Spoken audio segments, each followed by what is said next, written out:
आजच्या व्हिडिओमध्ये मी आपण जी रोजची देवपूजा करतो त्या देवपूजेमध्ये असे काही शब्द आपण वापरतो किंवा ज्या अशा काही वस्तू असतात त्यांचा अर्थच आपल्याला माहीत नसतो. ब्राह्मण पण आपल्याला बऱ्याच वेळेस काही फोनवर सांगतात किंवा समोरासमोर उच्चार करतात, परंतु आपल्याला त्या गोष्टींचा अर्थ माहीत नसतो. तर त्यासाठी हा व्हिडिओ खास आहे. प्रत्येक हिंदू माणसाला तरी निदान देवपूजेत वापरल्या जाणाऱ्या प्रत्येक शब्दाचा, प्रत्येक वस्तूचा अर्थ माहीत असायलाच हवा. सर्वात पहिलं पंचोपचार. सुगंध, फुले, धूप, दिवा आणि नैवेद्य यांनी पूजा करणे याला पंचोपचार म्हणतात. पंचोपचार म्हणजे थोडक्यात आपण जे काही हळद, कुंकू वगैरे, फुलं वगैरे वाहतो, अक्षता वाहतो, हे सर्व विधिवत करणे म्हणजे पंचोपचार करणे. दुसरं म्हणजे पंचामृत. दूध, दही, तूप, मध आणि साखर याच्या मिश्रणालाच पंचामृत असे म्हणतात. 3. पंचगव्य. गाईचे दूध, तूप, मूत्र आणि शेण म्हणजे गाईतून ज्या काही वस्तू तयार होतात त्यांनाच एकत्रितपणे पंचगव्य असे म्हणतात. 4. षोडशोपचार पूजा. आमंत्रण, आसन, पाद्य, अर्घ्य, आचमन, स्नान, वस्त्र, अलंकार, सुगंध, फुलं, धूप, दीप, नैवेद्य, अक्षता, तांबूल आणि दक्षिणा ह्याद्वारे पूजा करण्याच्या पद्धतीलाच षोडशोपचार पद्धतीने पूजा असे म्हटले जाते. थोडक्यात काय तर पूर्ण शास्त्रोक्त पद्धतीने पूजा. 5. दशोपचार पूजा. पाद्य, अर्घ्य, आचमनीय, मधुपक्र, आचमन, गंध, फुले, धूप, दीप आणि नैवेद्य ह्याद्वारे पूजा करण्याच्या पद्धतीला दशोपचार म्हणतात. आता हे जे आचमन वगैरे काही शब्द तुम्ही ऐकत असाल, याचा जर काही शब्दाचा अर्थ तुम्हाला समजत असेल तर तेही तुम्हाला पुढे समजणार आहे, त्यामुळे व्हिडिओ शेवटपर्यंत नक्की बघा. 6. त्रिधातू. सोने, चांदी आणि लोखंड. काही आचार्य सोने, चांदी आणि तांब्याच्या मिश्रणाला त्रिधातू असेही म्हणतात. 7. पंचधातू. सोने, चांदी, लोखंड, तांबे आणि जस्त. 8. अष्टधातू. सोने, चांदी, लोखंड, तांबे, जस्त, लोखंड, कांस्य आणि पारा. 9. नैवेद्य. खीर, मिठाई इत्यादी जे आपण काही गोड पदार्थ बनवतो याला नैवेद्य. 10.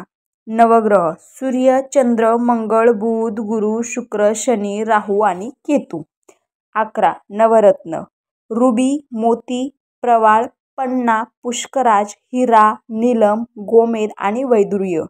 आता बरेच लोक म्हणतील का हे बारीक सारीक तर आम्हाला माहिती आहे, परंतु काय होतं, प्रत्येकालाच माहीत असेल असं नाही, त्यामुळे मी हा व्हिडिओ प्रत्येक बारीकच्या बारीक डिटेल ह्या व्हिडिओमध्ये सांगितलेली आहे. 12. अष्टगंध. आगर, तगर, गोरोचन, केशर, कस्तुरी, पांढरे चंदन, लाल चंदन आणि सिंदूर म्हणजे जे देवाच्या पूजेसाठी वापरलं जातं ते. ब. अगर, लाल चंदन, हळद, कुंकुम, गोरोचन, जटामासी, शिलाजीत आणि कापूर जे देवीच्या पूजेसाठी वापरलं जातं ते. ह्याच्यात थोडा फरक असतो, ते तुम्ही कुठेही देवपूजेचं ठिकाण जे असतं, दुकान असतं, तर तिथे तुम्ही विचारू शकता. 13. सुगंध. सिंदूर, हळद, कुंकुम जे जे काही अवेलेबल होतात आपल्याला पूजेच्या विक्रीच्या ठिकाणी तिथे भेटतंच. 14. पंचांग. कोणत्याही वनस्पतीची फुले, पाने, फळे, साल आणि मुळे. 15. दशांश. 10वा भाग. 16. संपुट. 2 मातीची भांडी एकमेकांचे तोंड जोडून बंद करणे म्हणजे संपुट. 17. भोजपत्र. झाडाची साल. मंत्र वापरण्यात बरेच झाडाची साल एक एक तुकडा घ्यावा जो फाटलेला नाही. 18. मंत्र परिधान करणे. स्त्री आणि पुरुष दोघेही गळ्यात कोणताही मंत्र घालू शकतात, परंतु जर त्यांना तो हातात घालायचा असेल तर पुरुषाने तो त्याच्या उजव्या हातात घालावा आणि स्त्रीने डाव्या हातात घालावा. 19. ताबीज. हे तांब्याचे बनलेले असते आणि बाजारात मुबलक प्रमाणात उपलब्ध असतात. चांदीचं पण बनवतात. हे 2 आकारात उपलब्ध आहेत, गोल आणि सपाट म्हणजे चौकोनी. ताबीज सोनं, चांदी, त्रिधातू आणि अष्टधातू इत्यादीपासून बनवता येतात. ते ज्योतिषांच्या मार्गदर्शनानेच बनवावेत. 20. मुद्रा. हाताची बोटे विशिष्ट स्थितीत घेण्याची क्रिया याला चलन म्हणतात. चलनाचे अनेक प्रकार आहेत, म्हणजेच मुद्रा म्हणतात असं. 21. अंघोळ. हे 2 प्रकारचे असते, बाह्य आणि अंतर्गत. बाह्य स्नान पाण्याने केले जाते आणि अंतर्गत स्नान नामजपाने केले जाते. 22. तर्पण.